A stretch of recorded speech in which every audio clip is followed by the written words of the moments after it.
तो आप सभी बहुत ही मस्त और ज़बरदस्त होंगे, अपने अपनी तैयारी में व्यस्त और मगन होंगे। दोस्तों, जैसा कि आप जानते हैं कि एसएससी जीडी का एग्ज़ाम बहुत ही कम समय बचा है आपके पास। कम समय में कितनी अच्छे से यानी कि कितनी ज़्यादा अच्छी तरीके से पढ़ें कि आपको सिलेक्शन हो जाए, और क्या क्या रणनीति आपको करने होंगे, क्या क्या रणनीति बना के पढ़ने होंगे। तो सबसे पहले हम बात कर लेते हैं 2 प्रैक्टिस सेट दिन में कम से कम लगाने चाहिए, एक बार सुबह और एक शाम में। अब वही बात करते हैं पढ़ना कहाँ से है। तो पढ़ना ज़्यादा से ज़्यादा जो है प्रीवियस ईयर क्वेश्चन पे फोकस ज़्यादा करना है, प्रीवियस ईयर पे। और जो भी क्वेश्चंस अगर आप जैसे लूसेंट स्पीडी से अगर पढ़ते हो तो उसके लिए आपको जो टॉपिक वाइज पढ़ने होंगे।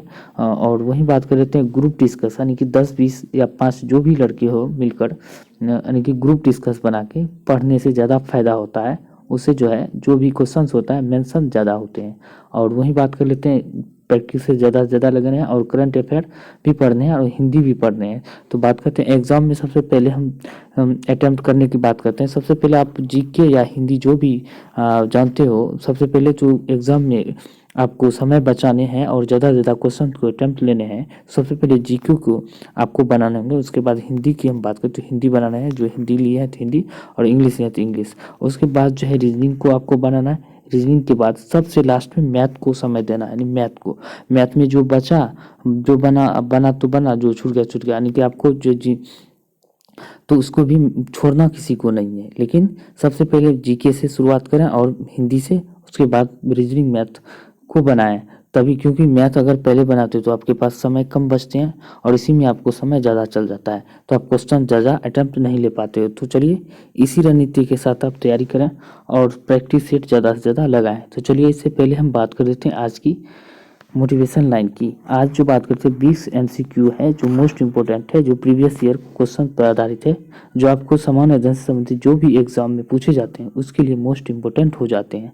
और हम हमेशा की तरह आज भी बात कर लेते हैं कि 20 एमसीक्यू के साथ एक्स्ट्रा डोज कराने जा रहे हैं। और पिछले वीडियो अगर नहीं देखें तो टेलीग्राम में वीडियो के प्लेलिस्ट में इसका वीडियो पड़ा हुआ है, वहाँ से जाकर आप देख सकते हैं। अगर आप पीडीएफ लेना चाहते हैं तो पीडीएफ टेलीग्राम में जाके ज्वाइन करें, वीडियो के नीचे लिंक दिया हुआ है, तो वहाँ से जाके टेलीग्राम ज्वाइन करके आप पीडीएफ डाउनलोड करके प्रैक्टिस कर सकते हैं। तो चलिए आज की मोटिवेशन लाइन की हम बात कर लेते हैं।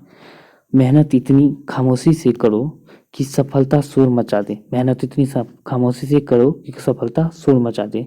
तो ये खामोशी से आपको मेहनत करनी है बहुत ही ज़्यादा, और एक ना एक दिन सफलता जरूर शोर मचाएगी। तो चलिए हम बात कर लेते हैं आज की एक्स्ट्रा डोज की।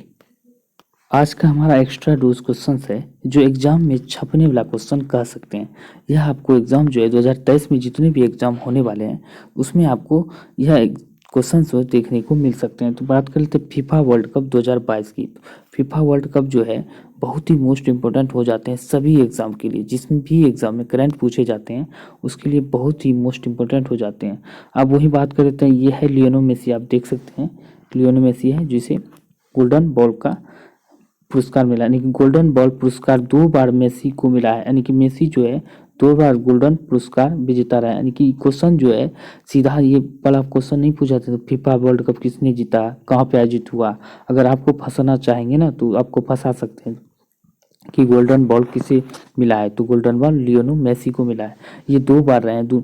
और बात करते हैं ऐसा करने वाले दुनिया के इकलौते फुटबॉल प्लेयर्स हैं, यानी कि 2 बार गोल्डन बॉल पुरस्कार पाने वाले दुनिया के इकलौते खिलाड़ी है, ये आपको याद रखनी है। अब वही बात करें तो ये कौन से क्रम के फीफा वर्ल्ड कप है, यहाँ पे देख सकते हैं। तो फीफा वर्ल्ड कप, यानी कि फीफा वर्ल्ड कप की हम बात करें तो ये अर्जेंटीना ने जीता है, यानी कि इस पर 36 साल बाद जो है यह विनर हुआ है अर्जेंटीना। आप देख सकते हैं विजेता क्या है अर्जेंटीना, उप विजेता फ्रांस है। और आयोजन कहाँ पे हुआ था, कतर में हुआ था। कुल मैच 64 हुआ, 32 देशों ने भाग लिया है। शुभंकर की बात करें तो लाइव देख सकते हैं शुभंकर है, और थर्ड स्थान क्रोएशिया का है, फोर्थ स्थान मोरक्को का है। ये आपको याद रखना है, यानी क्रोएशिया की बात करें थर्ड पे, चौथे पे मोरक्को का। और उप विजेता क्यों है फ्रांस, फ्रांस को ही हराकर अर्जेंटीना बात करते हैं विजेता बना है, इसीलिए उप विजेता नहीं, सेकेंड स्थान पे बात करते हैं फ्रांस रहा है। अब बात कर लेते हैं, यह फीफा वर्ल्ड कप कतर दोहा में हुआ है। और किलियन जो है एम्बापे जो है फ्रांस के 8 गोल दागे हैं। किलियन एम्बापे यानी भविष्य का लियोनेल मेसी कहा जाता है किसे, ये बन सकते हैं। किलियन एम्बापे जो है ये है आगे में बहुत कुछ कर सकते हैं, ये भी खिलाड़ी बहुत ही फेमस है। क्योंकि लियोनेल मेसी जो अब तो संन्यास ले लेंगे, इसका आखिरी मैच था, इसका आखिरी यह खेल था, और ये संन्यास लेंगे और इसकी जगह पे किलियन एम्बाप्पे, किलियन जो एम्बाप्पे है आ सकते हैं, यानी कि भविष्य का लियोनेल मेसी यही है एम्बाप्पे, याद रखना। लियोनेल मेसी की बात करें अर्जेंटीना, ये 7 गोल दागे हैं, ये 8 गोल। अब बात करें ओलिवर जिरूड, बात करते हैं फ्रांस के, ये 4 गोल दागे हैं, और जुलियन, ये सारे के सारे तो नहीं पूछेंगे ज़्यादा, तो आपको बात करते हैं। अब भारत का वही रैंकिंग की बात करें तो फुटबॉल विश्व कप में 106 रहा है, ये आपको याद रखना, 106वें स्थान पर भारत रहा है। अब वही बात करते हैं आगामी फीफा वर्ल्ड कप की हम बात करें तो यह 2026 में कहाँ में होगी, 3 देशों में होगा। पहली बार इतिहास में ऐसा हो रहा है जो FIFA world cup Mexico, America, Canada में होने वाले हैं। तो ये आपको याद रखनी है, 2026 का फीफा वर्ल्ड कप पहली बार इतिहास में हो रहा है, जो कि 3 देशों में आयोजन इसका होगा। अब बात कर लेते हैं अर्जेंटीना फ्रांस के पेनल्टी को शूट आउट में 4-2 से हराकर ट्रॉफी अपने नाम किया है, 4-2 से, वो भी पेनल्टी में, पेनल्टी शूट आउट में, ये आपको याद रखनी है। गोल्डन बूट आप देख सकते हैं, गोल्डन बूट जैसे जूता जिसे आप पहनते हैं शूज, गोल्डन बूट अवार्ड उसी की तरह है, देख सकते हैं किलियन एम्बाप्पे को मिला है। और ये जो है 8 गोल दागे हैं, जो 8 गोल जो दागा है, सबसे ज़्यादा गोल दागने के का रिकॉर्ड इसके पास है, इसीलिए इसे गोल्डन बूट अवार्ड दिया जाता है। किसको, तो जो ज़्यादा गोल दागते हैं उसी को दिया जाता है। अब बात करते हैं गोल्डन बॉल की, हम बात करें तो लियोनेल मेसी दिया गया अर्जेंटीना को, जो 7 गोल और 3 असिस्ट किए हैं, इसी गोल्डन बॉल अवार्ड मिला है, देख सकते हैं आप। वही बात करते हैं गोल्डन ग्लव्स अवार्ड की बात करते हैं, एमिलियानो मार्टिनेज को मिला है, जो ये भी अर्जेंटीना के खिलाड़ी है, ये आपको याद रखनी है। अब बात करते हैं आज के प्रश्न की, चलिए प्रश्न की ओर बढ़ते हैं। दोस्तों बात करते हैं आज हम 20 MCQ है, जो मोस्ट इम्पोर्टेंट है और बिल्कुल ही CBT बेस्ड टेस्ट पर आधारित है। और पिछले क्लास की तरह ही आज ही हमने एक्स्ट्रा डोज के साथ जो है 20 MCQ करा रहे हैं, और पहले भी कई क्लास जो है प्लेलिस्ट में पड़ा हुआ है, अगर नहीं देखे हैं वहाँ से जाके आप देख सकते हैं। और बात करते हैं PDF डाउनलोड करना चाहते हैं तो वीडियो के नीचे डिस्क्रिप्शन में लिंक है, वहाँ से जाके PDF डाउनलोड करके आप रिवाइज कर सकते हैं। तो वही बात कर लेते हैं आज के प्रश्न की। तो विश्व पर्यावरण स्वास्थ्य दिवस प्रति वर्ष किस तिथि को मनाया जाता है, तो प्रति वर्ष की हम बात होती है 26 सितंबर को मनाया जाता है। अब वही बात करते हैं 25 सितंबर की, तो 25 सितंबर को अंत्योदय दिवस मनाया जाता है। कब, अंत्योदय दिवस मनाया जाता है, ये आपको याद रखनी है। अब वही बात करते हैं कि 21 सितंबर के विश्व शांति दिवस के रूप में 21 सितंबर को मनाया जाता है। और 27 सितंबर की हम बात कर लेते हैं, विश्व पर्यटन दिवस मनाया जाता है। ये मोस्ट इंपोर्टेंट हो जाते हैं, ये बहुत बार एग्जाम में पूछे गए हैं, ये याद रखनी है। 27 सितंबर को विश्व पर्यटन दिवस मनाया जाता है। 28 सितंबर की हम बात करें तो विश्व रेबीज दिवस के रूप में मनाया जाता है, रेबीज। अब बात करते हैं अगले क्वेश्चन की, किसने डाक कर्मयोगी पोर्टल लॉन्च किया, जो डाक विभाग का एक लर्निंग पोर्टल है, तो यह क्या है, तो डाक विभाग का लर्निंग पोर्टल।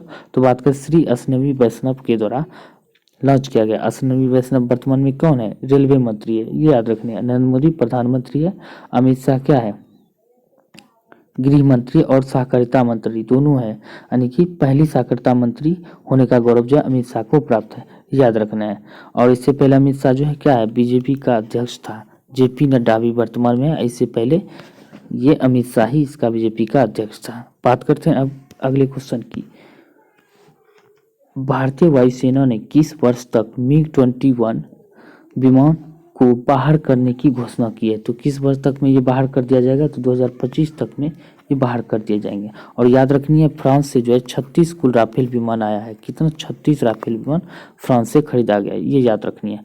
अब बात करते हैं किस देश ने वीडियो उपग्रह नेविगेशन प्रणाली लॉन्च किया है, तो वीडियो उपग्रह नेविगेशन प्रणाली की हम बात करते हैं चाइना के द्वारा, धोखेबाज जो चाइना है इसके द्वारा यह लॉन्च किया गया है। अब बात करते हैं कोणार्क मंदिर का निर्माण किसने कराया था, कोणार्क मंदिर का निर्माण की हम बात करते हैं किसके द्वारा करवाया गया था, तो नरसिंह देव प्रथम के द्वारा करवाया गया था। अब बात करते हैं यह कब करवाया गया था, 13वीं शताब्दी में करवाया गया था। कब, 13वीं शताब्दी में करवाया गया था। और इसे कोणार्क मंदिर को क्या कहा जाता है, ब्लैक पेगोडा के नाम से भी जाना जाता है, ये आपको याद रखनी है। बिहार के औरंगाबाद की हम बात करें तो बिहार के औरंगाबाद में भी सूर्य मंदिर का निर्माण ललितादित्य मुक्तापीड़ ने करवाया था, ये आपको याद रखनी है।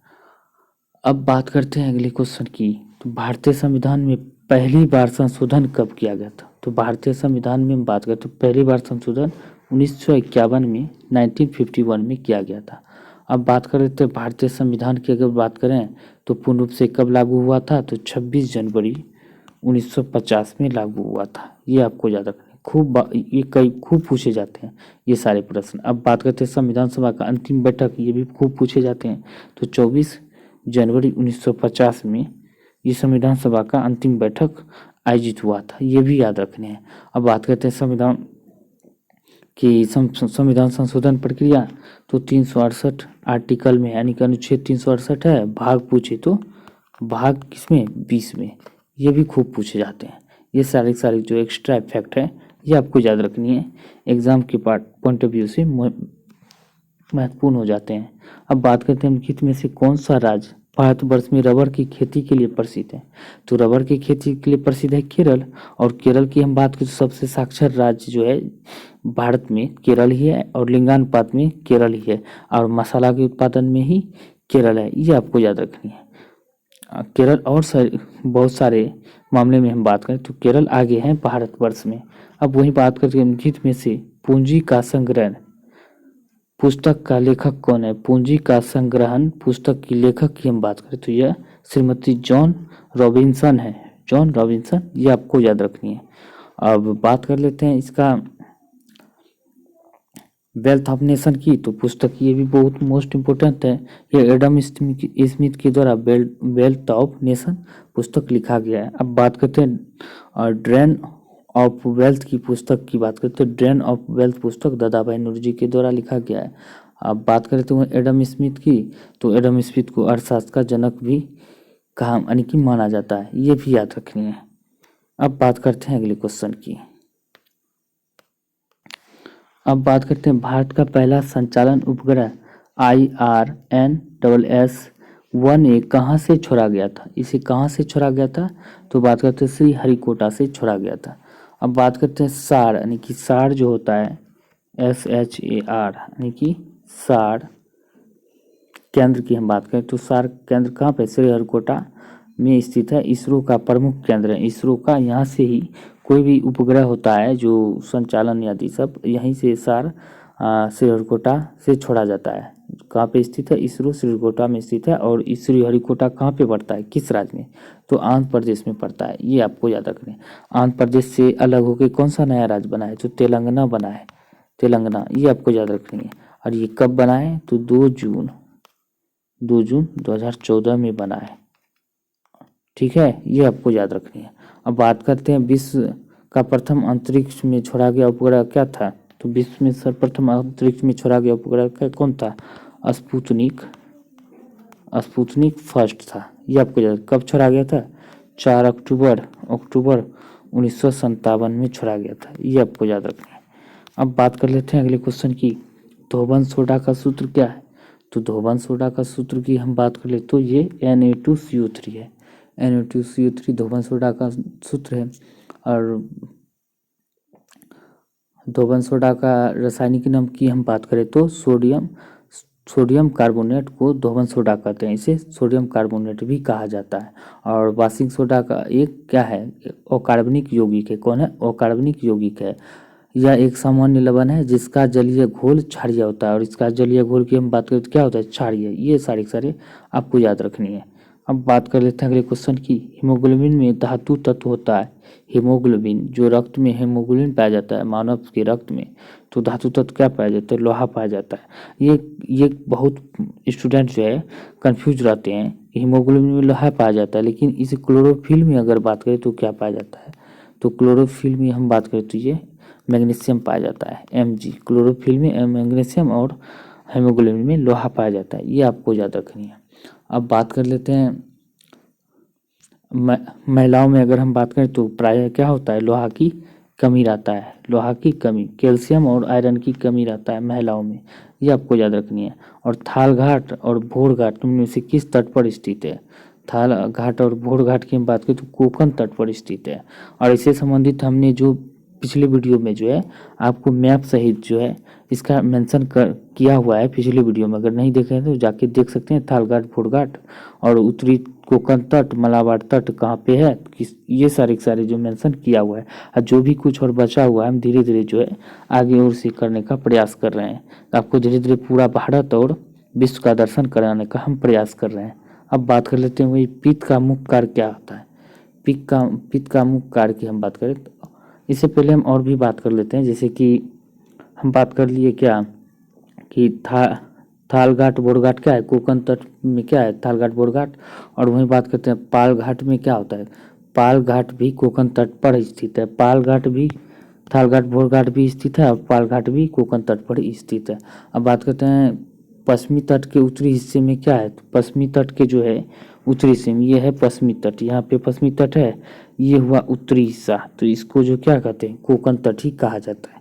ये आपका याद रखनी है। अब वही बात करते हैं पूर्वी तट के कोरोमंडल तट कहते हैं। ये वाली जो हिस्सा होता है ये पूर्वी तट कहलाता है। ये वाले जो कोरोमंडल कहलाता है, ये वाला हिस्सा कोरोमंडल तट। अब मालाबार तट क्या कहता है, तो मालाबार यहाँ से यहाँ तक जो है केरल है, ये केरल है, इसी हिस्से को मालाबार तट कहते हैं। उम्मीद है कि यह जानकारी बहुत ही पसंद आया होगा। तो चलिए हम अगले क्वेश्चन की ओर बढ़ते हैं। अब बात करते हैं पित्त का मुख्य कार्य क्या है। तो पित्त का मुख्य कार्य की हम बात कर लेते हैं। तो यह पाचन तथा शोषण हेतु वसा का इमल्शन करता है पित्त रस, इसका यही मुख्य कार्य है। अब बात कर लेते हैं कौन सा कार्बोहाइड्रेट मोनोसेक्राइड है। तो कौन सा कार्बोहाइड्रेट मोनोसेक्राइड है, ग्लूकोज और फ्रुक्टोज जो है मोनोसेक्राइड है। अब बात करते हैं शिखा टंडन किस खेल के लिए प्रसिद्ध है। शिखा टंडन की हम बात करें तो यह किस खेल से प्रसिद्ध है, तो बात करें तो यह तैराकी से संबंधित है। अब बात करते हैं हिमाचल प्रदेश की दूसरी राजधानी क्या है। तो हिमाचल प्रदेश की दूसरी राजधानी की हम बात करें तो धर्मशाला है। अब पहली क्या है, तो पहली राजधानी शिमला है, ये याद रखना। हिमाचल प्रदेश में हाल ही जो मुख्यमंत्री बना है, मुख्यमंत्री जो है बना है सीएम, तो सीएम बना है, तो यह इसका क्या नाम है, ये आपको वीडियो के नीचे कमेंट में जरूर कमेंट कर कर बताएं। अब बात करते हैं चीनी यात्री इत्सिंग जो है देश में 3 वर्ष ठहरकर संस्कृत शिक्षा लिया था। यानी कब जो है ठहरकर 3 वर्ष ठहरकर, यानी देश में 3 वर्ष ठहरकर संस्कृत शिक्षा लिया था। अब बात करें थे कहाँ में स्थित होकर, तो ताम्रलिप्ति में 3 वर्ष ठहर कर जो है संस्कृत शिक्षा लिया था। अब बात करें ताम्रलिप्ति की, तो गुप्त काल में और प्राचीन भारत में पूर्वी तट पर स्थित सबसे महत्वपूर्ण बंदरगाह था, ये आपको याद रखनी है प्राचीन काल में। अब वही बात कर लेते हैं और भी एक्स्ट्रा इफेक्ट की, तो फाहियान ने पाटलिपुत्र में संस्कृत शिक्षा लिया था। कहाँ पे, पाटलिपुत्र में संस्कृत की शिक्षा लिया था फाहियान ने। बात करते हैं हंसोंग की, तो हंसोंग ने कहाँ पे लिया था, नालंदा में जो है 5 वर्ष तक इन्होंने रहा था, 5 वर्ष रहा था नालंदा में। अब बात करते हैं भारतीय अंतरिक्ष कार्यक्रम का जनक किसे कहा जाता है, तो विक्रम साराभाई को भारतीय अंतरिक्ष कार्यक्रम का जनक कहा जाता है। अब भारत के मिसाइल कार्यक्रम का जनक किसे कहा जाता है, एपीजे अब्दुल कलाम। भारत की आन बान शान एपीजे अब्दुल कलाम को भारतीय मिसाइल कार्यक्रम का जनक कहा जाता है। अंतरिक्ष में जाने वाला पहले भारतीय कौन था, तो राकेश शर्मा था। राकेश शर्मा अंतरिक्ष में जाने वाला पहला भारतीय था। कब गया था, 1984 में गया था, ये आपको याद रखना है। और भारत की परमाणु कार्यक्रम के जनक की हम बात करें तो होमी जहांगीर भाभा है। क्या है, होमी जहांगीर भाभा है। अब चारों ऑप्शन का हम मेंशन कर चुके हैं। अब वही बात करते हैं अगले क्वेश्चन की। जब ईस्ट इंडिया कंपनी भारत का गठन हुआ था, यानी कि जब ईस्ट इंडिया कंपनी का गठन हुआ था उस समय भारत का मुगल बादशाह कौन था, तो उस समय भारत का मुगल बादशाह अकबर था। कब, अकबर 1600 ईस्वी में जो है ईस्ट इंडिया कंपनी का गठन हुआ था और उसमें भारत का मुगल बादशाह अकबर था। और 31 दिसंबर 1600 ईस्वी को ईस्ट इंडिया कंपनी की स्थापना हुआ था। उस समय ब्रिटेन की महारानी बात करते एलिजाबेथ फर्स्ट था। अभी हाल ही में एलिजाबेथ थर्ड का जो है निधन हुआ है, सेकंड का निधन हुआ है, ये आपको याद रखनी है। अब वही बात कर लेते हैं भारत में कंपनी ने प्रथम कारखाना कब खोला था, 1608 ईस्वी में। कहाँ खोला था, सूरत में खोला था, ये आपको याद रखनी है। अब बात करते हैं अगले क्वेश्चन और लास्ट क्वेश्चन की। तो भारत के उच्चतम न्यायालय में न्यायाधीशों की संख्या में वृद्धि करने की शक्ति किसमें निहित है, ये संसद में निहित होता है। भारत में उच्चतम न्यायालय या उच्च न्यायालय में संसद वृद्धि करने का अधिकार। अब बात करते हैं वर्तमान समय में भारत में उच्चतम न्यायालय के एक मुख्य न्यायाधीश पर एक मुख्य न्यायाधीश होता है और 33 अन्य न्यायाधीश होता है। कुल पूछे तो 34 हो जाता है।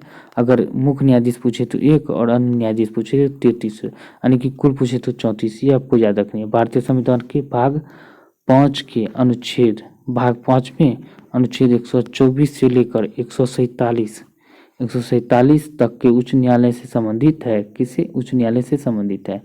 अब बात करते हैं दोस्तों आज की वीडियो आपको कैसा लगा। वीडियो में के नीचे कमेंट कर जरूर बताएं। अगर अच्छा कंटेंट लगा तो ज़्यादा से ज़्यादा दोस्तों को शेयर करें और जोड़ने का प्रयास करें। वीडियो पसंद आए तो लाइक भी करें, शेयर भी करें, चैनल को सब्सक्राइब भी करें। मिलते हैं अगले वीडियो में, तब तक के लिए जय हिंद, जय भारत।